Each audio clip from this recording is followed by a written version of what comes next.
So today I'm going to be opening up about some of the worst mistakes that I've done when I wrote my very first draft of my very first full-length project. Now, just for a little bit of context on this particular project, I believe I wrote most of it during NaNoWriMo in 2020 or 2021, and it was a hot mess. And we're going to get into why exactly it was a hot mess, and if I started it over, which I have done very recently, this is everything that I would do differently. Before I jump into this video, I did want to mention that the doors to my soft plotting program are open for this week only. And I think if this video drops on a Tuesday, that means that they're going to be closing on Friday. So I just wanted to put that out there. If you wanted to join us in this round, soft plotting program is a 1-year sort of group coaching program where you get access to all of my learning, all of my courses, all of my templates, materials, everything, and you get access to it for a year. And you also get access to a Discord group chat where you can chat to everyone else in the program and attend events and actually get coached one-on-one by me with all of the other participants. And yeah, it's a really cool program, so you should join us. So the first mistake was pretty obvious, and that was that I just did not plot it properly. And I think this happens to a lot of writers. Back then, I had absolutely no idea about story structure for novels. I had come out of my bachelor's degree for filmmaking and writing for television, which isn't quite the same thing, but silly old me was quite arrogant, and she thought that she could just whip out a story whenever she wanted to. And she got a nice little surprise when later on she figured out that the entire story was a mess and followed absolutely no cohesive structure. It was just a bunch of things happening, and they didn't even happen one after the other. I wish I could say that they happened consecutively, but they did not. Literally all I had was a bunch of ideas and a bunch of chapters that were out of order, and yeah, it was just plot events. I had the characters, I had the vibes, and I just started writing, and I kind of hoped that somewhere down the line it would actually eventually click and make sense. It didn't. It just got a lot worse the more I worked on it. Now, I don't think I should have sat down and plotted this book for weeks or months or whatever, but I do think that I should have at least sat down and drawn up sort of vague plot line, like a structure of, this is the inciting incident. That's an important thing. Remember that, because we will be touching on that later. I really wish I would have just said, this is the inciting incident, and, this is the midpoint, this is the first pinch point, this is going to be the plot twist, this is how it's going to end. Just that would have been enough to hopefully omit about 90% of the mistakes that ended up happening, because I went into it completely blind, and I thought that coming up with a story structure and plotting out just the basic plot beats was below me. So how did I fix this? Now that I'm picking up the draft for a second time, before I actually did anything, obviously I sort of read through the mess that I created several years ago. But what I did do is I actually drew up a chapter treatment this time, and I spent about a week or two just sort of making sure that it at least sort of followed a cohesive story structure, a cohesive 3-act structure. I had the inciting incident, I had those major points, and I knew what they weren't repeated, they didn't come too late or too early, and the pacing of the whole chapter treatment just kind of made sense. And of course, this chapter treatment is still not something that is just finished. It is something that's going to keep developing, and it is something that I keep adding my ideas into and adjusting as I actually write the first draft, because I don't want to call this a second draft because it's just so vastly different from the project that I wrote several years ago. And yeah, it almost feels like a complete rewrite or a complete new first draft. So I can kind of say that I'm attempting a first draft of the same project twice. But yeah, not plotting was a huge mistake, and you will see how most of my problems that we're going to be talking about in the rest of this video developed from just not plotting. Okay, let's move on to my second mistake. Remember how I told you earlier I wish I would have decided on an inciting incident?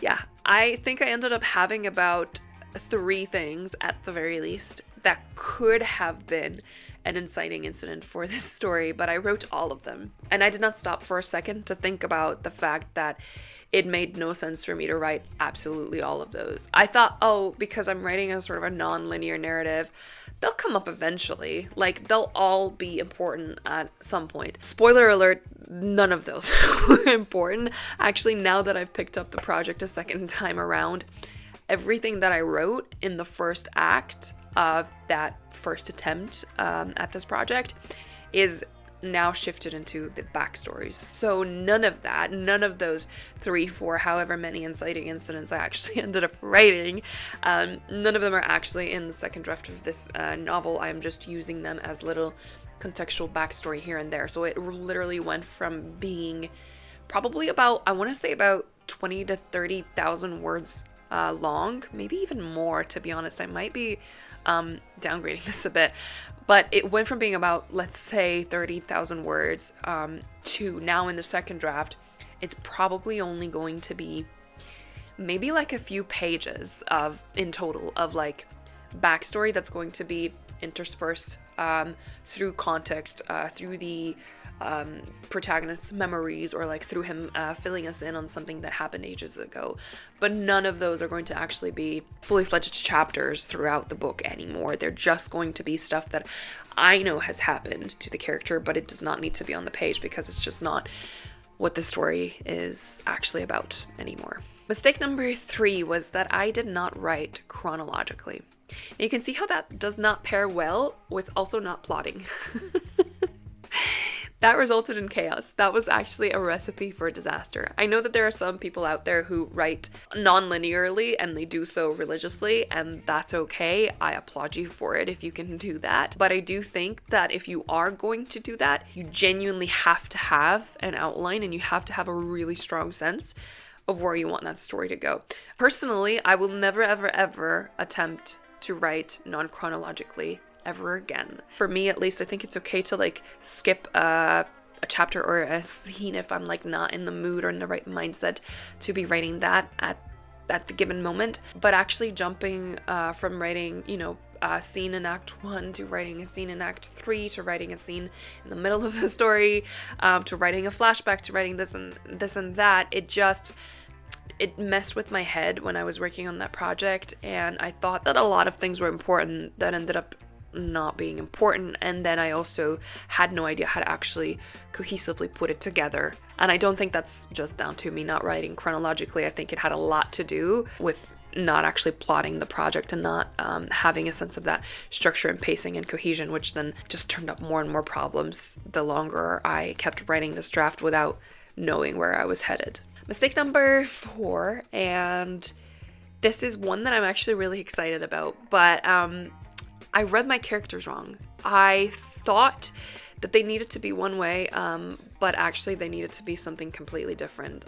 And this is something that I only just realized after I picked it up for a second time and after I actually started writing it for a second time. I actually went into this new first draft still treating the characters the exact same way that I thought they would be in the first attempt at this project. But the more I wrote of that first chapter and the more ideas sort of kind of came to me now that I've actually plotted the thing out and opened myself up to new ideas and just new vibes from this project, I realized I needed to sort of flip their personalities. So I kind of have, for context, I kind of have 2 main characters. It's a romance, sort of family drama, contemporary, I don't know, whatever you want to call it, but it does have 2 main characters, and one of them is like the narrative character, and one of them is more like the object of this story, but they're both very equally important. And it just didn't make sense for the object to have the personality that he did, and for my narrator to have the personality that he did. So he was more sort of soft and reserved and shy and vulnerable and that sort of thing, versus the object or his best friend. He was more talkative and more outgoing and more like extroverted and stuff, and he was sort of possessive and maybe a little bit more jealous and stuff. And so I didn't completely change them, but I did take the possessiveness and the jealousy, and I gave it to the protagonist, the narrative character. And that just flipped the switch so much, and it made so much more sense to make this sort of introverted character be. And this narrative character, which I think is probably the important thing to note here, is that he's the one who's going to be telling the story, and he is the one that we're going to be connecting to as readers. So he needed to have a bit more oomph about him. He needed to have a bit more of a stronger flaw, a stronger character journey. Because in the previous attempt at this project, he kind of had a journey, but I really just didn't allow myself to dive straight into it. So by giving him the possessiveness, the jealousy, it kind of pushed him a little bit further into what I needed him to overcome throughout this project, which was his unhealthy attachment to his best friend. And so I don't know why in the first draft I had the best friend be the one that was possessive and jealous. It just made no sense to me, but for some reason back then that's just how it was in my head. And I'm very happy that I took a step away from that project and I got to kind of reassess and reevaluate these characters and kind of make these little adjustments where, you know, the best friend was going to be slightly softer and a bit more he's still like extroverted. I didn't completely change them, but he definitely fit that sort of idea of being a bit more vulnerable, a bit more down to earth, a bit more soft. And the narrator needed a bit more of a stronger, more defined flaw to work throughout the book. And I actually cannot tell you how much more I love them right now and how much more real they seem to me as characters at the moment. And I'm just super excited to keep writing this new draft and see kind of how that develops now that they're so different from how I'm used to writing them. Okay, my fifth mistake was that I made my protagonist into too much of an observer. As I said in the previous mistake, I did kind of make him too mellow. Like his change just wasn't enough. Like it was okay, and I tried to convince myself that, oh, it's okay, he has a journey, he has an internal conflict, he's gonna overcome something by the end of the book. I talked about this in my video on editor pet peeves, so if you want to check that out, I will put it up right here. But I went through one of those things that has since become a pet peeve of mine, and that is fear. I just did not push him in that direction that he needed to be pushed in order to deliver a much stronger story and a much stronger message. So he did actually end up feeling a bit more passive, a bit more like an observer, or someone who was just kind of watching things happen to his best friend, or watching things happen out with his control and not actually participating in them. So in this draft, I definitely pushed him into a more active role, and he did still retain that almost personality trait of being an observer, which I like. I didn't completely remove that, but I almost leaned into it a little bit more, so that now him actually being an observer is now the main problem of the story, and the story is undoubtedly his, no matter how much he actually tries to put it onto other people, and no matter how much he tries to observe other people. It is his story, and he can't quite escape it, and that's kind of the problem, and that's kind of the journey that he's going to have to eventually come to realize. My sixth mistake was inconsistent narrative positions. So this resulted in head hopping, and I kind of wrote it off as creatively experimenting with narrative positions. Really what I did in the first draft was writing from a first person omniscient, which was really weird, but basically my narrator knew everything, and I kind of excused it in my head as like he's telling this story from the future or something. But it just didn't click. It didn't work. I feel like it could potentially work in a different story, and if you actually sort of set us up and gave us a reason as to why this person knows everything. But in my case, it didn't, and yeah, it resulted in a lot of head hopping and a lot of sort of disjointed narratives. And now that I read it, I cringe, and I'm like, why did you do that? In any case, this time around, I'm still playing with narrative positions, and I just very recently got an idea of how I might approach his main timeline, so his main narrative positions. So this book is kind of told from two different timelines. So you have one that's currently happening in the present, and it's told in first person from the protagonist or the narrator's point of view. And you also have a past timeline, which is like flashbacks of sort of the adults in the story. And right Right now, I've decided just to write those in third person focalized, depending on which adult is sort of the most prominent in that flashback. But the main narrative, I'm actually really excited to try this idea that I had of sort of starting out as first person and then slowly switching into first person direct address, which is kind of a mixture of first and second person. It's like when your narrator is speaking directly to somebody. And I thought I might go from first person, and as his obsession grows, it would sort of shift slowly into that first person direct address towards his best friend, you know, once it's resolved and once he's kind of like calmed down and back in his normal mental state, because he goes a bit crazy sort of throughout the middle of the book. But once he's back, it goes back to normal first person, and he normally refers to his best friend as, you know, by his name rather than just directly speaking to you, like it's just you. So I'm really excited. I don't know if it's gonna work, but I like sort of experimenting with narrative positions and seeing what I can come up with, and I really love reading sort of books that experiment with those kind of things, and I'm very intrigued by second person narratives and things like that, so I do want to try and dabble in it a little bit if I can. So yeah, hopefully that works out. Maybe it won't, and if it doesn't, it's okay. I'll just keep it like a regular first person. But yeah, when I wrote the first draft, it was definitely just all over the place, and I didn't actually have a reason as to why I was choosing these weird narratives. So again, it could have worked if I had had a reason and a purpose for having a first person who knew everything, but I did not have a reason, and I just did it because I wanted to. So now I know better, and now I actually have a reason, and that idea to sort of slowly blend the narrative positions kind of came to me when I was, let's just say it came to me very late in the night when I was just chilling. And I'm not going to go into more detail than that on what I was doing. But the idea came to me, and I'm just like, I'm so excited to try it out now and see whether that might work. I'll let you know the results. The last mistake, a very small one, a very common one, but I feel like it's worth bringing up, and that was switching tenses. Again, I thought that I had a good reason for this. I did not have a good reason for it. It just felt very disjointed. I would usually just talk about things in the past when it was a flashback, and then I would go into the present when it was a conversation. And yeah, my best friend pointed this out to me, is like, that just does not work the way that you think it works. And I was like, okay, that's fair.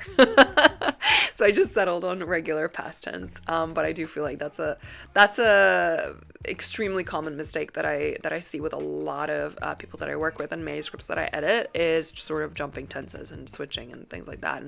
And try and be aware of that, and make sure that, you know, once you choose a tense, you just stick to it throughout the entire project, and you don't like find yourself dancing between past and present and whatnot. But yeah, those were all of the mistakes. I'm sure there's actually probably more if I wanted to actually go back and analyze everything, but I'm going to spare myself that pain for right now anyway. I do want to remind you, if you wanted to join my soft plotting program, the doors are open this week. It is a 1-year sort of intensive, write your first draft kind of program. You get group coaching, you get coached by me, you get to come to write-ins and workshops and accountability events, and you get access to all of my courses and all of my learning and all of my templates and everything. And it's really, honestly, my trademark course and the culmination of everything that I've kind of produced, all wrapped up in one neat package for you. So if you would like to join us, yeah, the doors are open this week only, so I would love to have you there.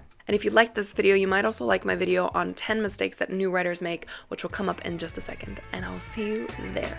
Bye!